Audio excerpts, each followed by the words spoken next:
నమస్తే, welcome to magazine story. Iran విషయంలో Israel పంతం నెగ్గింది. అమెరికా అన్నంత పని చేసింది. ఇరాన్ అణుశుద్ధి కేంద్రాలను ధ్వంసం చేసింది.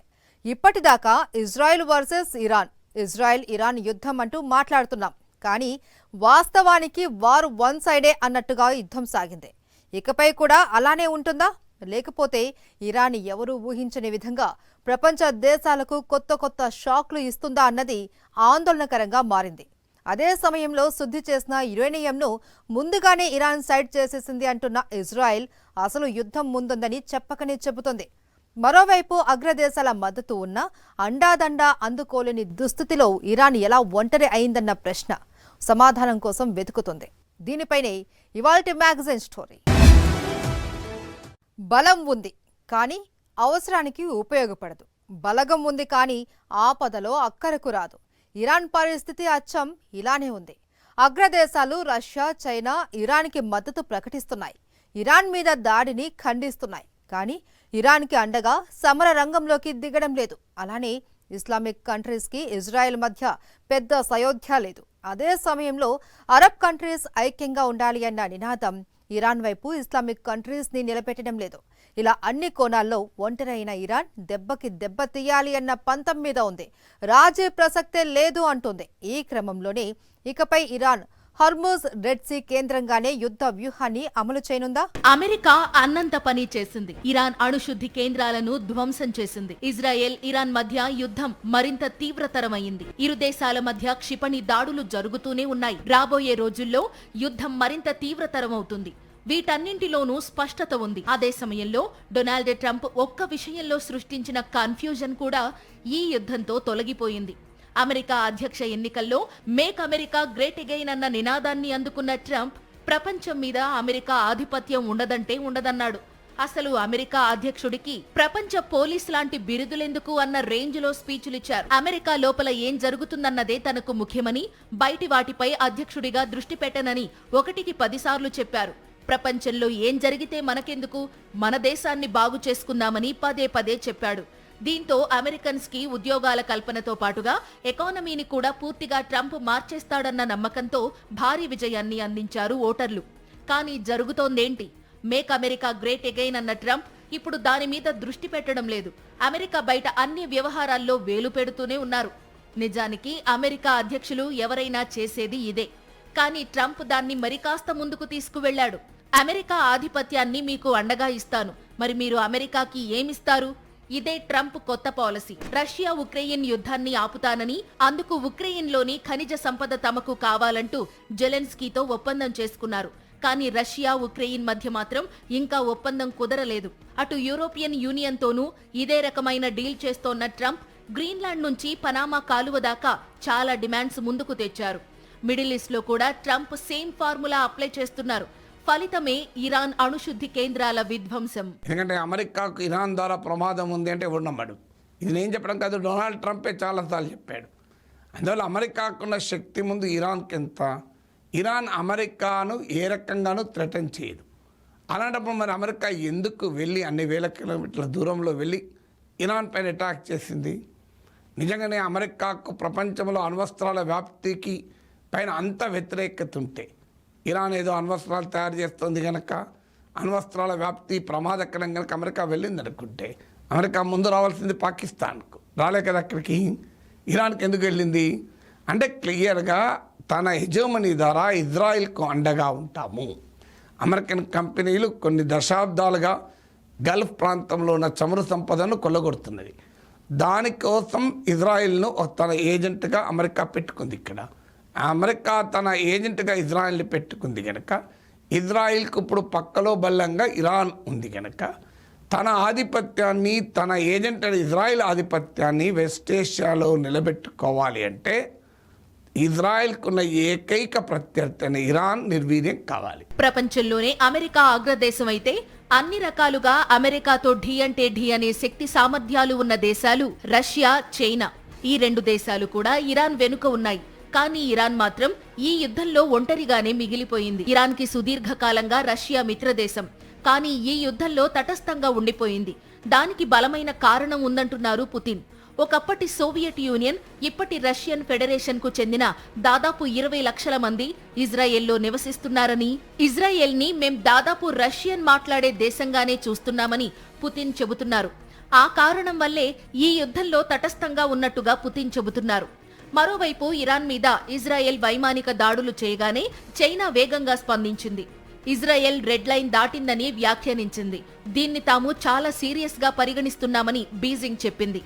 ఆ తరువాత అమెరికా కూడా సీన్లోకి వచ్చింది. ఇరాన్ అణుశుద్ధి కేంద్రాలను ధ్వంసం చేసింది. అయినా అటు మాస్కో కానీ ఇటు బీజింగ్ కానీ ఇరాన్కి ఎలాంటి సైనిక ఆయుధ సాయం చేయలేదు. రష్యా, చైనాలు ఇజ్రాయెల్, అమెరికాల దాడులను ఖండించడానికే పరిమితమయ్యారు. ఇక ఇస్లామిక్ దేశాల అండని పొందే స్థితిలో కూడా ఇరాన్ లేదు. ఎందుకంటే ముస్లిం దేశాల మధ్య పరస్పర సంఘర్షణలు ఉన్నాయి, విభేదాలున్నాయి. సౌదీ అరేబియా, ఇరాన్ మధ్య శత్రుత్వం ఇంకా ముగిసిపోలేదు. షియా మెజారిటీ ముస్లిం దేశం అజర్బైజాన్. అయినా మరో షియా మెజారిటీ దేశం ఇరాన్తో దానికి విరోధం ఉంది. అలాగే అజర్బైజాన్ ఇజ్రాయెల్కు సన్నిహిత దేశం. ఇరాక్ పై అమెరికా దాడి చేసినప్పుడు కానీ, సద్దాం హుస్సేన్ ను ఉరితీసినప్పుడు అమెరికాను ఇరాన్ వ్యతిరేకించలేదు, ఇరాక్ కి మద్దతు ప్రకటించలేదు. ఇరాన్లో ఇస్లామిక్ విప్లవం కొనసాగుతున్న సమయంలోనే ఇజ్రాయెల్ ను ఒక దేశంగా గుర్తించడంతో పాటు దానితో దౌత్య సంబంధాలు ఏర్పాటు చేసుకోవాలని ఈజిప్ట్ నిర్ణయించింది. 1994లోనే జోర్డాన్ కూడా ఇజ్రాయెల్ ను గుర్తించింది. 2020లో యుఏఈ, బహ్రెయిన్, మొరాకో, సూడాన్ కూడా ఇజ్రాయెల్తో దౌత్య సంబంధాలు ఏర్పరచుకున్నాయి. ఇజ్రాయెల్ను గుర్తించిన తొలి ముస్లిం మెజారిటీ దేశం తుర్కీయే. ఇలా ఇస్లామిక్ కంట్రీస్ మధ్య ఇన్ని సంఘర్షణలు ఉన్నాయి. క్రమంగా ఇజ్రాయెల్తోనూ సంబంధాలు ఏర్పరచుకుంటూ వచ్చాయి. ఇవన్నీ మర్చిపోయి ఇజ్రాయెల్కి వ్యతిరేకంగా ఎలా ఏకమవుతాయి, ఇరాన్కి ఎలా అండగా నిలుస్తాయని పరిశీలకులు ప్రశ్నిస్తున్నారు. నిజానికి గల్ఫ్లోని ముస్లిం దేశాలు అమెరికా వ్యూహాత్మక భాగస్వాములు. వాళ్లు అమెరికాను విశ్వసిస్తారు కానీ ఇరాన్ను కాదు. అయితే ఇప్పుడు ఈ పరిస్థితిలో కాస్త మార్పు వస్తోంది. ఇరాన్పై ఇజ్రాయెల్ దాడుల్ని ఖతార్, సౌదీ అరేబియా, ఒమన్ సహా అనేక పశ్చిమాసియా దేశాలు ఖండించాయి. ఇజ్రాయెల్ చర్యలు అంతర్జాతీయ శాంతి భద్రతలకు తీవ్రమైన విఘాతమని ఖతార్ హెచ్చరించింది. ఈ దాడులు అంతర్జాతీయ చట్టాల ఉల్లంఘనకు నిదర్శనమని సౌదీ అరేబియా ప్రకటించింది. అరబ్ దేశాల వైఖరిలో మిడిల్ ఈస్ట్లో మార్పు వస్తుందని చెప్పుకోవడానికి ఇదో చిన్న ఉదాహరణ. కానీ ఇప్పటికీ ఇరాన్ ఒంటరిగానే ఉంది. ఇరాన్ అణుశుద్ధి కేంద్రాలను విజయవంతంగా అమెరికా ధ్వంసం చేసింది. కానీ శుద్ధి చేసిన యురేనియం జాడ మాత్రం బయటకు రాలేదు. అమెరికా ఖచ్చితంగా దాడి చేస్తుందని భావించిన ఇరాన్ 400 కిలోల శుద్ధి చేసిన యురేనియంని ముందే రహస్య ప్రాంతాలకు తరలించిందని ఇజ్రాయెల్ చెబుతోంది. ఆ మాటకొస్తే ఇజ్రాయెల్తో పాటు అమెరికా మాట కూడా ఇదే. ఇరాన్ న్యూక్లియర్ ప్లాంట్లలో 60% శుద్ధి చేసిన 400 కేజీల యురేనియం ఉంది. దీనిని కూడా కొన్ని రకాల ఆయుధాల్లో వాడొచ్చు. దీనిని చిన్న కంటైనర్లు, చివరికి కార్లలో కూడా పెట్టి తరలించవచ్చని నిపుణులు చెబుతున్నారు. అమెరికా దాడులు చేసే నాటికే దేశంలోని శుద్ధి చేసిన యురేనియం మొత్తాన్ని ఓ రహస్య ప్రదేశానికి తరలించినట్లు ఇరాన్ చెబుతోంది. వీటిల్లో కొంత ఫోర్డో అణుకేంద్రం నుంచే తరలించినట్లు అంచనా వేస్తున్నారు. అయితే ఆ రహస్య ప్రదేశం ఎక్కడుందో తనకు తెలుసునని నెతన్యాహు చెబుతున్నారు. అంటే యుద్ధం మరిన్ని మలుపులు తిరగబోతుందని స్పష్టత ఇస్తున్నారన్నమాట. అదే సమయంలో హర్ముజ్ జలసంధిని ఆయుధంగా చేసుకోవాలన్న నిర్ణయానికి ఇరాన్ వచ్చేసింది. అదే గనుక జరిగితే ప్రపంచ దేశాలపై ఎలాంటి ప్రభావం పడుతుందన్నది మరింత ఆందోళన కలిగిస్తోంది. Israel versus Iran, America versus Iran. Middle east లో మరిన్ని మంటలు. ఇరాన్కి పూర్తిగా దూరంగా ఉన్న అరబ్ కంట్రీస్ లో కాస్తగా వస్తున్న మార్పు. ఇజ్రాయెల్ దాడులను తీవ్రంగా తప్పుపడుతున్న రష్యా, చైనా. ఈ మొత్తం ఎపిసోడ్లో భారత్కి ఏ మాత్రం సంబంధం లేదు. కానీ యుద్ధం మరింత తీవ్ర రూపం దాల్చితే భారత్ ముడి చమురు నుంచి ఎరువుల దాకా అనేక సమస్యలను ఎదుర్కోవాల్సిందే. మరోవైపు ఇజ్రాయెల్, ఇరాన్తో విదేశీ సంబంధాలలో భారత్ ఇప్పటి వరకు సమతుల్యత పాటిస్తూ వచ్చింది. ఎటోవైపు నిలబడవలసి వస్తే ఖచ్చితంగా ఇజ్రాయెల్ వైపే ఉంటాము అన్నది విశ్లేషకుల మాట. మరోవైపు రాబోయే సవాళ్లని భారత్ సమర్థవంతంగా ఎదుర్కొంటుందా? ఇజ్రాయెల్, ఇరాన్ యుద్ధం మరింత తీవ్రతరమవుతోంది. ఈ నేపథ్యంలో భారత్ ఎటువైపు ఉంటుంది? భారత్ వైఖరి ఏంటి? యుద్ధం ముదిరితే భారత్కు ఎదురయ్యే సవాళ్లేంటి? ఇలా అనేక ప్రశ్నలు తమ ఉనికిని బలంగా చాటుకుంటున్నాయి. భారత్, ఇరాన్ 1947 ఆగస్టు వరకు 905 కిలోమీటర్ల పొడవైన సరిహద్దును పంచుకున్నాయి. దేశ విభజన తర్వాత ఈ సరిహద్దు పాకిస్తాన్, ఇరాన్ మధ్య ఉంది. అయితే భాష, సంస్కృతి, సంప్రదాయాల పరంగా భారత్, ఇరాన్ మధ్య బలమైన సంబంధాలున్నాయి. నిజానికి ఇరాన్ భారత విదేశాంగ విధానానికి ఒక సవాల్ లాంటిదే. ఎందుకంటే వాణిజ్యపరంగా పాకిస్తాన్తో సంబంధం లేకుండా ఆసియా, ఆఫ్ఘనిస్తాన్ చేరుకోవడానికి ఇరాన్ చాలా ముఖ్యం. కానీ పర్షియన్ గల్ఫ్ దగ్గరకు వచ్చేసరికి ఆ ప్రాంతంలోని ఏ దేశం కూడా ఇరాన్తో స్నేహంగా లేదు. అదే సమయంలో మనకు పర్షియన్ గల్ఫ్లోని సౌదీ అరేబియా నుంచి ఖతార్ వరకు అన్ని దేశాలు ముఖ్యమైనవే. అసలు ఆ మాటకొస్తే ఇరాన్తో యుద్ధం చేస్తున్న ఇజ్రాయెల్ మనకు మిత్రదేశం. పహల్గాంలో పాకిస్తాన్ ఉగ్రదాడిని ఇజ్రాయెల్ ఖండించింది. ఇప్పటికీ ఇజ్రాయెల్ని పాకిస్తాన్ ఒక దేశంగా గుర్తించడం లేదు. ఇజ్రాయెల్తో భారత ద్వైపాక్షిక సంబంధం చాలా ముఖ్యమైనది. సైనిక రక్షణ విషయంలో ఇజ్రాయెల్ భారత్కు మద్దతిస్తోంది. మరోవైపు ఈ మధ్య కాలంలో భారత్ ఇరాన్ మధ్య సంబంధాల్లో ప్రధానంగా చర్చించుకోవాల్సిన అంశాలేవీ లేవంటున్నారు పరిశీలకులు. మనం ఇరాన్ నుంచి చమురు లేదా గ్యాస్ కొనడం లేదు. సంయుక్తంగా చేపట్టిన కార్యకలాపాలు కూడా లేవు. చాబహార్లో ఎలాంటి పురోగతి లేదు. అయినా సరే ఇజ్రాయిల్ ఇరాన్తో సంబంధాలు భారత్కు ఇప్పటికీ కీలకమైనవి. ఈ రెండు దేశాల యుద్ధాన్ని భారత్ వ్యతిరేకిస్తుంది. ఇజ్రాయిల్ ఇరాన్తో విదేశీ సంబంధాల్లో ఇప్పటి వరకు మనం సమతుల్యత పాటిస్తూనే వస్తున్నాం. ఇక హార్ముజ్ జలసంధిని ఇరాన్ క్లోజ్ చేస్తే భారత్కి ముడి చమురు, సహజ వాయువు విషయంలో సవాళ్లు తప్పవా అన్న ఆందోళన క్రమంగా పెరుగుతోంది.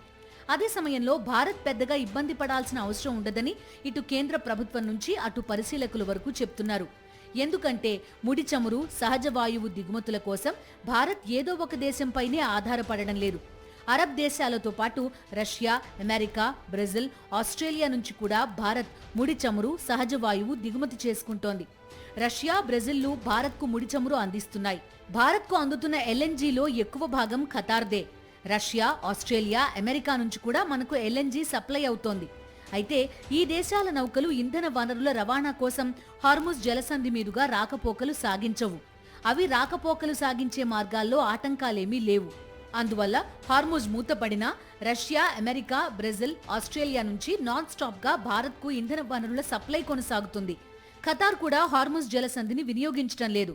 భారతదేశము గత 10-12 సంవత్సరాలుగా తన యొక్క చమురు అవసరాలు ఏవైతే ఉన్నాయో ఆ అవసరాల్ని తీర్చుకునేటటువంటి మార్గాలను డైవర్సిఫై చేసింది.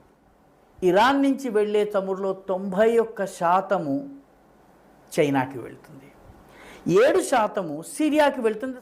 ఈ మిగతా 3%లో 1%, 2% భారతదేశం నుంచి కూడా చమురు తీసుకుంటుంది. కాబట్టి స్ట్రెయిట్స్ ఆఫ్ హార్ముజ్ని మూసివేసిన ఈ యుద్ధం వల్ల భారత్ ఏమాత్రమూ ప్రభావితం కావడం లేదు. ఎందుకంటే మనము చమురు కొనుగోలు చేసేటటువంటి సోర్సెస్ని డైవర్సిఫై చేశాం. అనేక సోర్సెస్ నుంచి తీసుకుంటున్నాము. ప్రధానంగా మనకి 50% రష్యా నుంచి వస్తుంది. ఇజ్రాయిల్, ఇరాన్ రెండింటితోనూ భారత్ సమతుల్యత పాటిస్తూనే ఉంది. అయితే ఇరు దేశాలతోనూ దీర్ఘకాలంలో మన ప్రయోజనాలకు హాని కలగకుండా ఎవరి పక్షం వహించాలో నిర్ణయించుకోవడం అన్నది పెద్ద సవాలే. చమురు దిగుమతులు, గల్ఫ్ దేశాలతో వాణిజ్యంతో పాటు గల్ఫ్ దేశాల్లో నివసిస్తున్న దాదాపు 1 కోటి మంది భారతీయుల ప్రయోజనాలు కూడా మనకు అత్యంత ముఖ్యమైనవే. యుద్ధం లక్షల ప్రాణాలను బలి కోరుతూనే ఉంటుంది. ఇజ్రాయెల్ పాలస్తీనా యుద్ధంలో మారణ హోమం ఈనాటిది కాదు. అయితే ఈ యుద్ధం ఎర్ర సముద్రానికి వ్యాపించడానికి కారణం పాలస్తీనాకి మద్దతు ప్రకటించిన హౌతీ గ్రూప్. ఆ హౌతీ గ్రూప్ అండాదండ ఇరానే. పాలస్తీనా జోలికి వెళితేనే చెలరేగిన హౌతీ రెబల్స్ ఇరాన్ మీదకి ఇజ్రాయెల్, అమెరికా యుద్ధానికి దిగితే సైలెంట్గా ఉండరు. ఎర్ర సముద్రం మీద హౌతీలు హార్ముజ్ జలసంధి కేంద్రంగా ఇరాన్ పావులు కదిపితే ప్రపంచ దేశాలకు సరికొత్త సమస్యలు తప్పవు. ఇంతకీ హార్ముజ్ జలసంధిని ఇరాన్ ఆయుధంగా ఎలా మార్చుకోనుంది? ఇరాన్ ముందున్న ఆప్షన్స్ ఏంటి? పర్షియన్ గల్ఫ్ ప్రాంతం నుంచి బహిరంగ సముద్ర జలాల్లోకి నౌకలు ప్రవేశించాలంటే మార్గం మధ్యనున్న హార్ముజ్ జలసంధిని దాటాల్సిందే.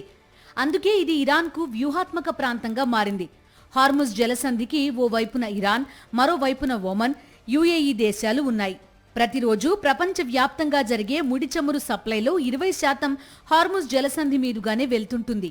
ప్రతిరోజు భారత్కు వచ్చే 5.5 మిలియన్ బ్యారెల్స్ ముడి చమురులో దాదాపు 2 మిలియన్ బ్యారెళ్లు హార్ముజ్ జలసంధి మీదుగా వస్తుంది. భారత్కు చెందిన 40% ముడి చమురు దిగుమతులు, 54% లిక్విఫైడ్ సహజ వాయువు దిగుమతులు హార్ముజ్ మీదుగానే వస్తుంటాయి.